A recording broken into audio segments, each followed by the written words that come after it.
Hola a todos. Creo que, bueno, todos aspiramos a llegar a una edad avanzada sintiéndonos bien, ¿no es cierto? Con energía, funcionales, capaces de seguir disfrutando la vida, de hacer lo que nos importa. Y aunque, claro, sabemos que envejecer trae cambios, las fuentes que revisamos hoy sugieren que hay mucho, pero mucho que podemos hacer para influir en nuestra salud en esa etapa. Exactamente. No es un destino inevitablemente negativo. Hoy nos vamos a meter de lleno en una exploración profunda sobre la prevención, la promoción de la salud y cómo se organiza la atención para los adultos mayores. Tenemos material súper interesante.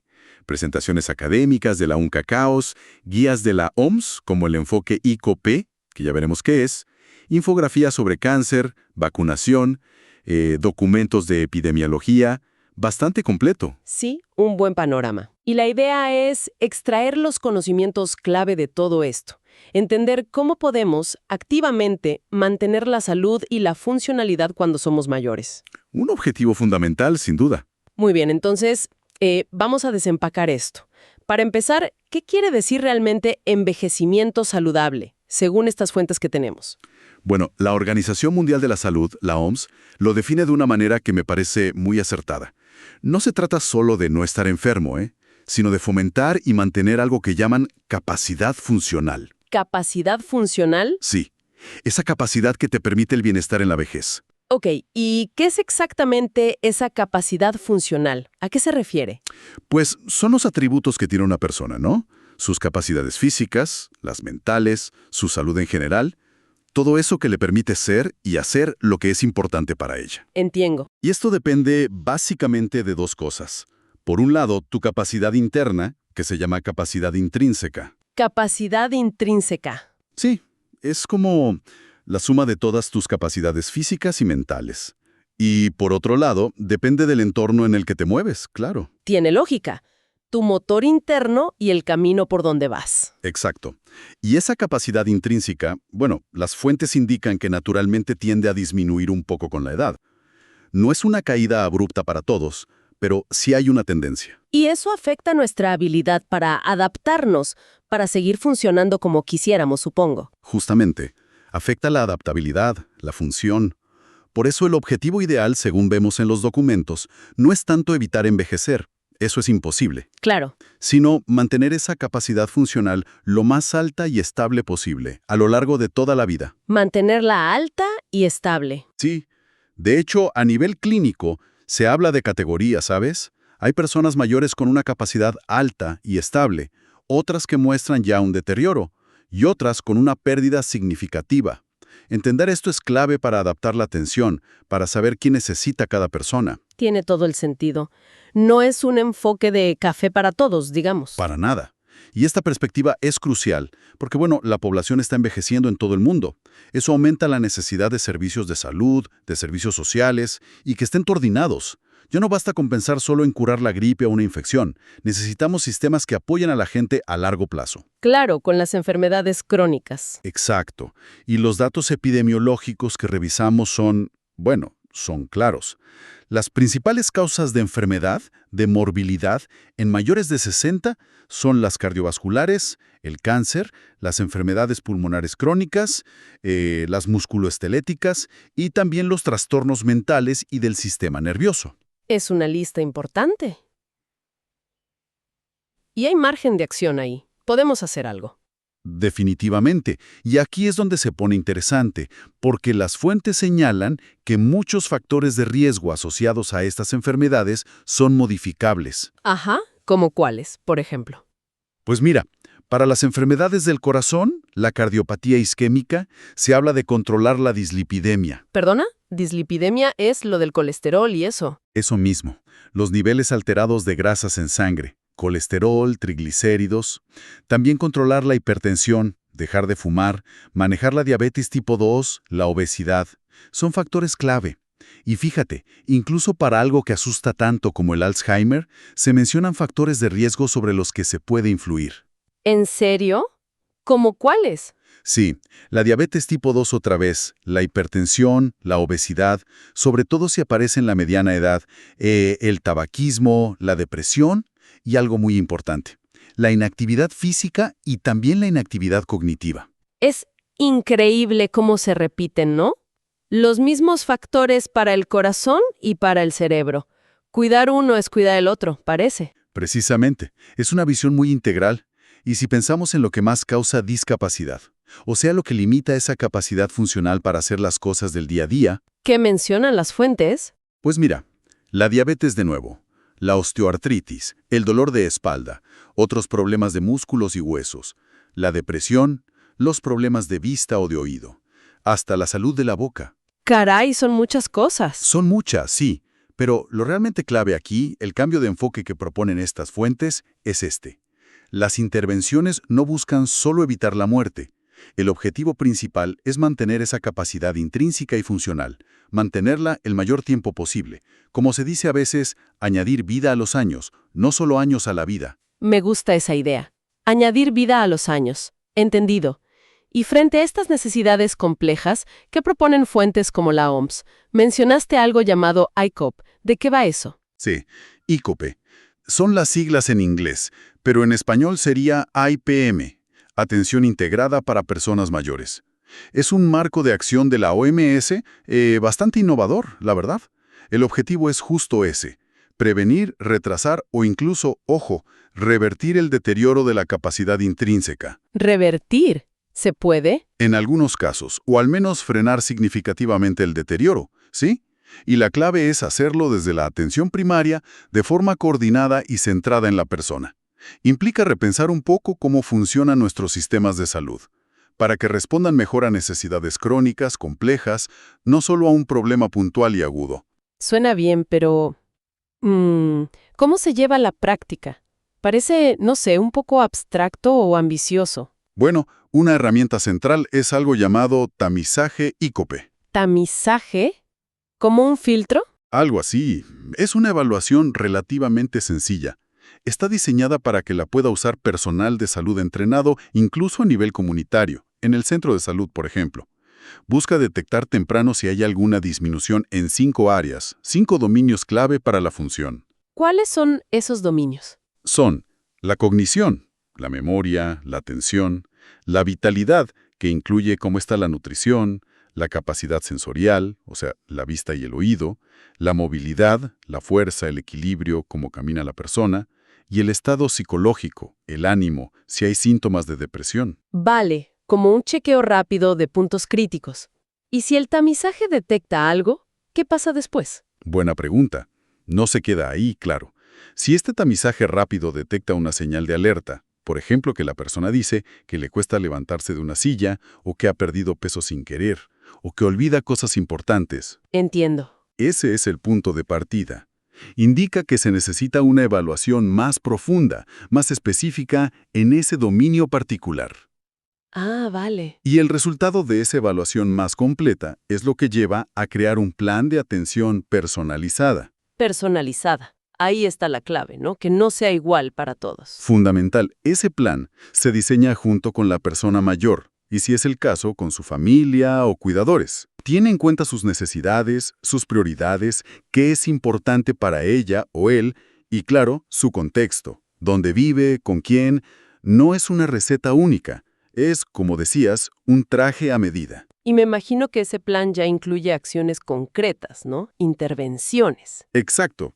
Y la OMS, basándose en la evidencia científica, recomienda intervenciones específicas para manejar esos deterioros que se detectaron.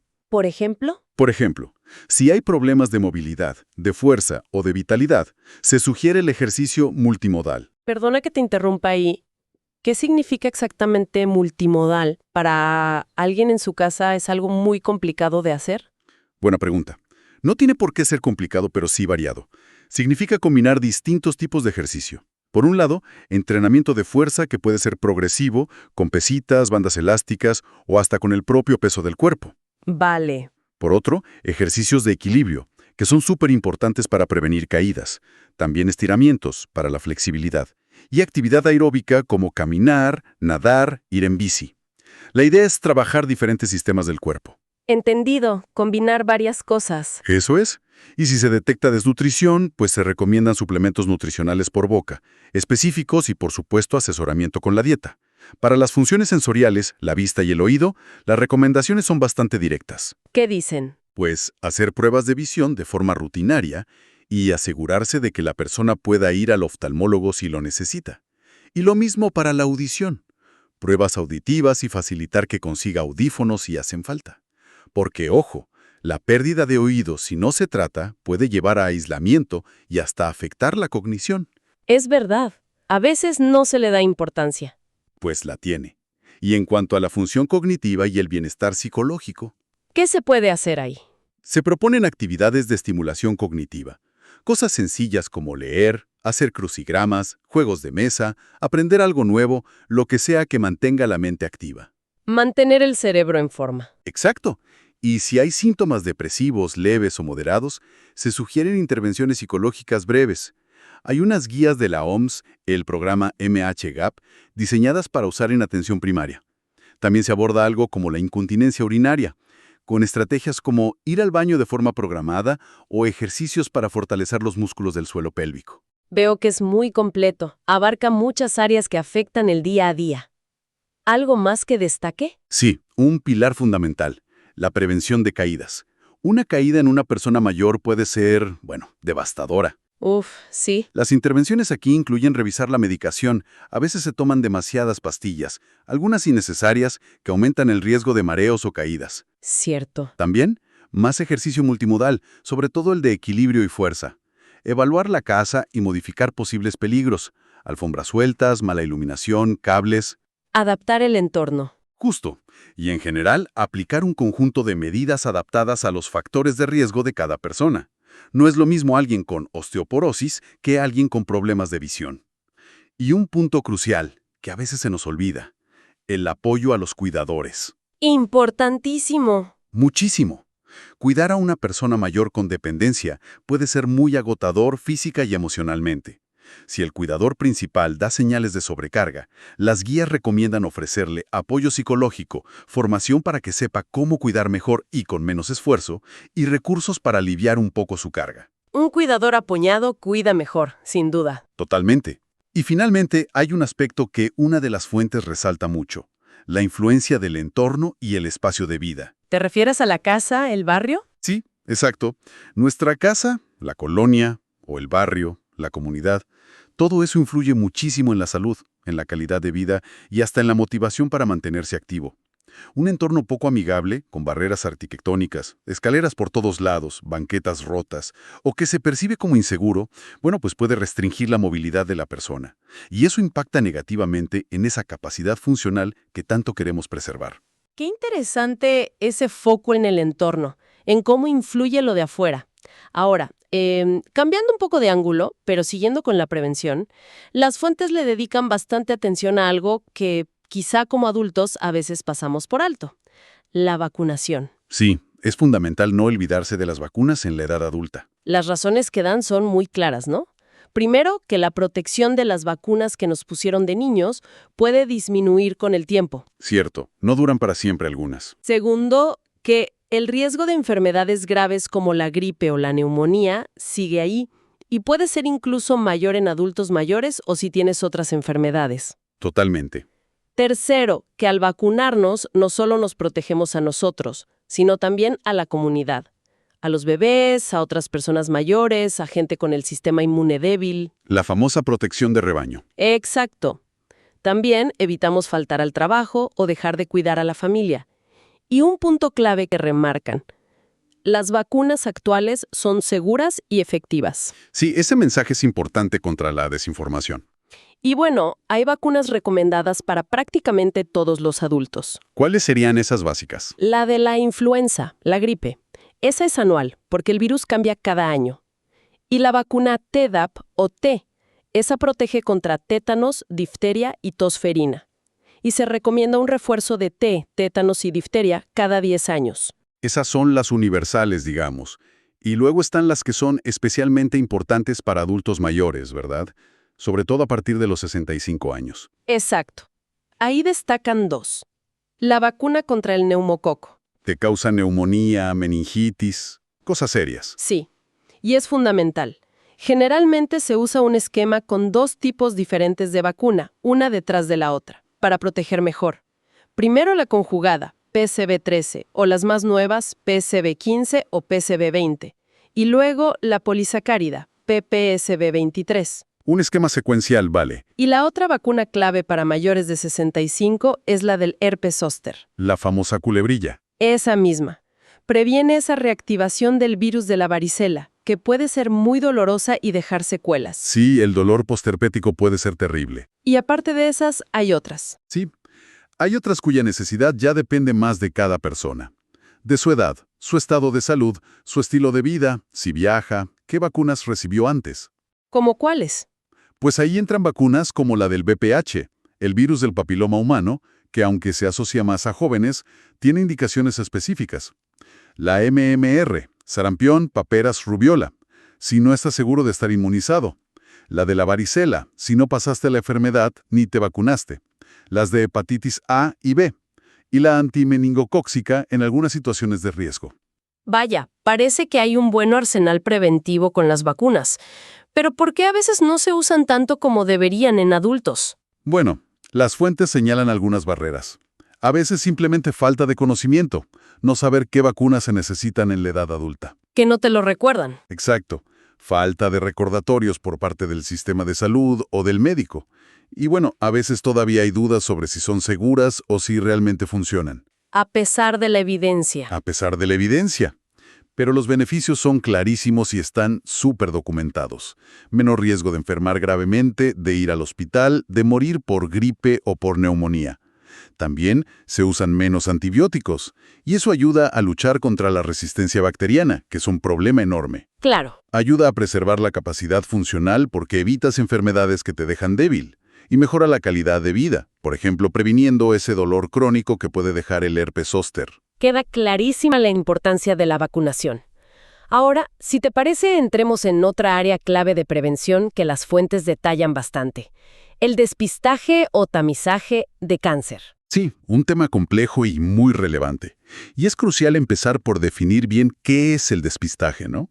Es buscar activamente un cáncer específico en personas que no tienen síntomas.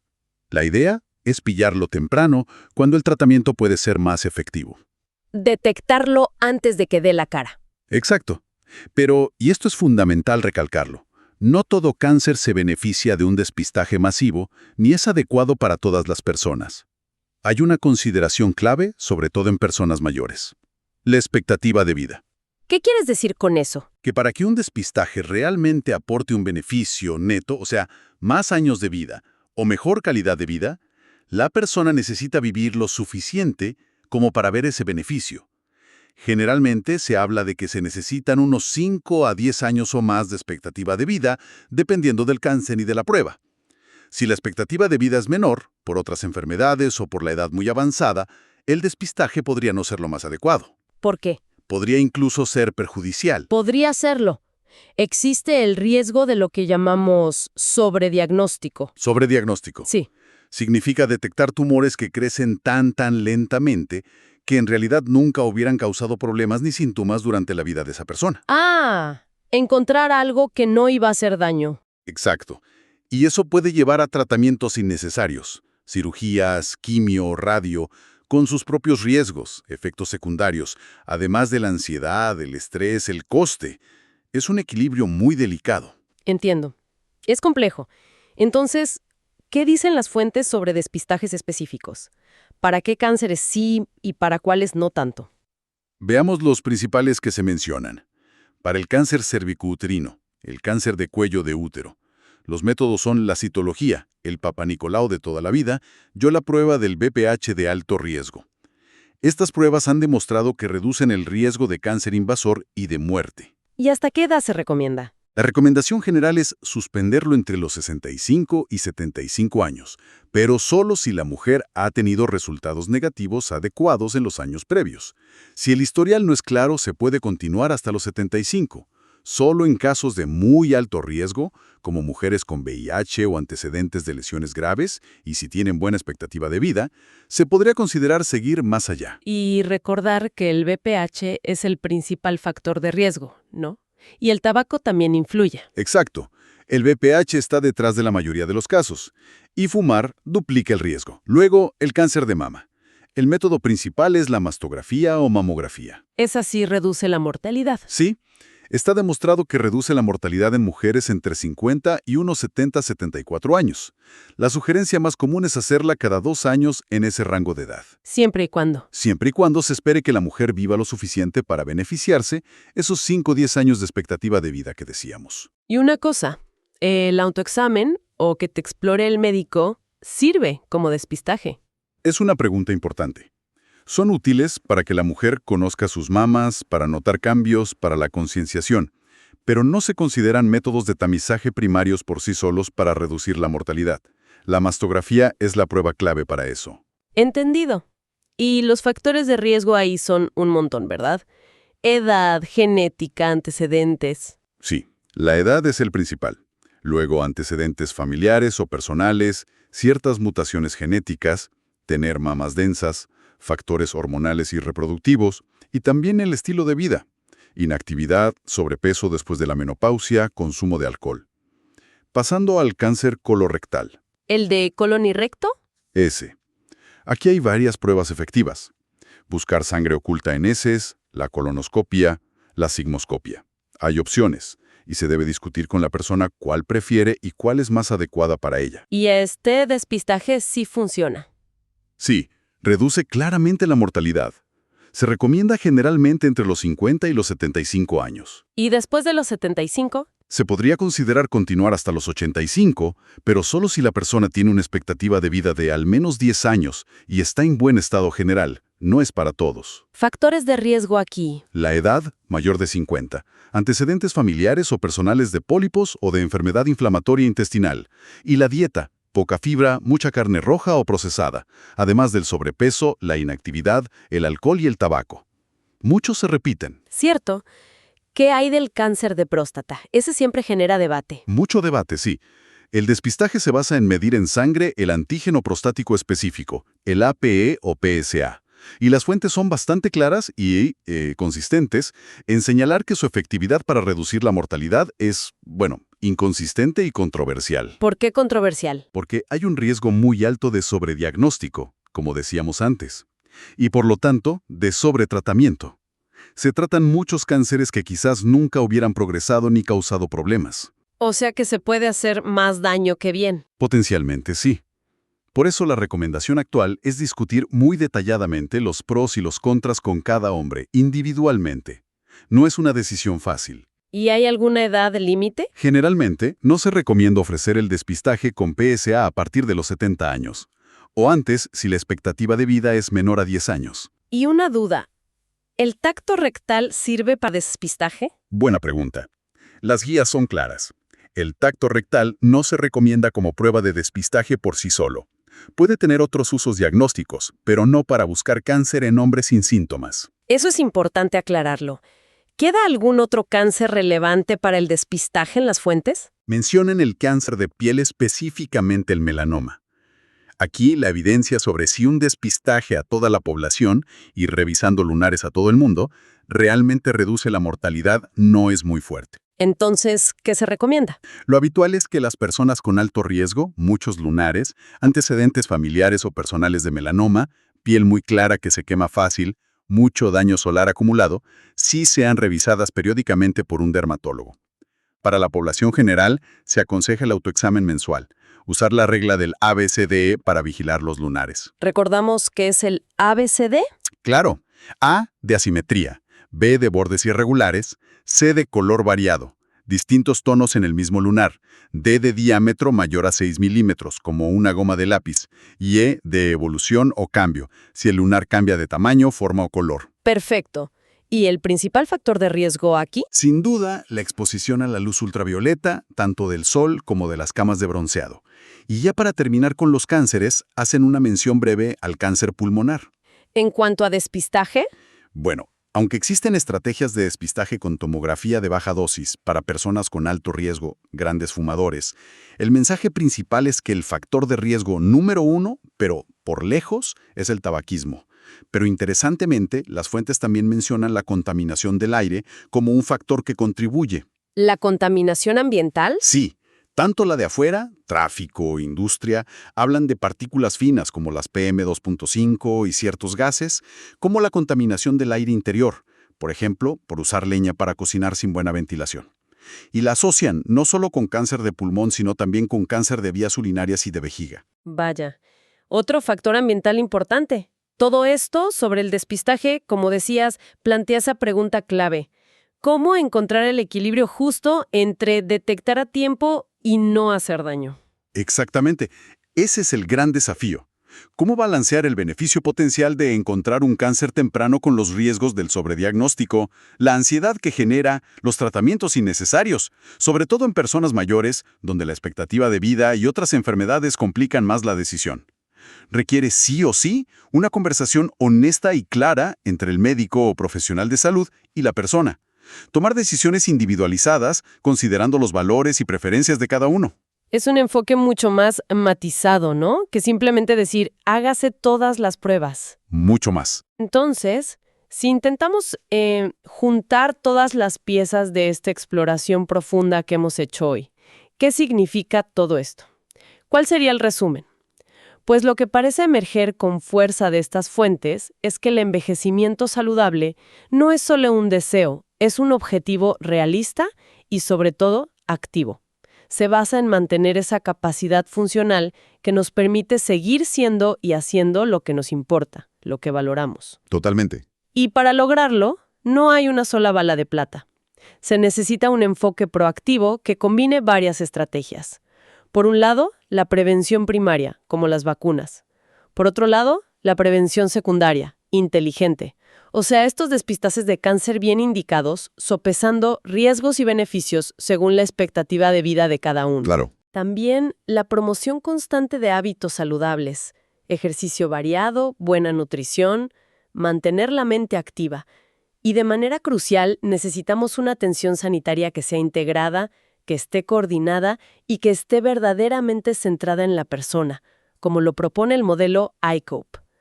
Parece que la gestión activa de nuestra propia salud es quizá más que nunca fundamental en la vejez. Totalmente de acuerdo. Es tomar las riendas, en la medida de lo posible. Y para cerrar, si me permites, quizás una idea para que quienes nos escuchan sigan reflexionando. Algo que va un poquito más allá de las guías clínicas y los chequeos médicos que hemos discutido hoy. Adelante. ¿Qué rol juega realmente la conexión social activa? El sentirse parte de una comunidad, el tener amigos, familia cerca. Y también el tener un propósito personal, ¿no? Algo que te motive, sea pequeño o grande. ¿Qué rol juega todo eso en la capacidad real de una persona mayor para mantenerse funcional, para seguir comprometida con la vida, para ser resiliente frente a los achaques o los problemas dentro de su propio entorno? ¡Qué buena pregunta! Es interesante pensar cómo estos factores, que a veces parecen más intangibles, más blandos, interactúan con todas estas intervenciones y recomendaciones médicas que hemos revisado hoy. Quizás ahí esté otra clave importante para ese envejecimiento saludable y pleno. Una excelente reflexión final. Mucho en qué pensar.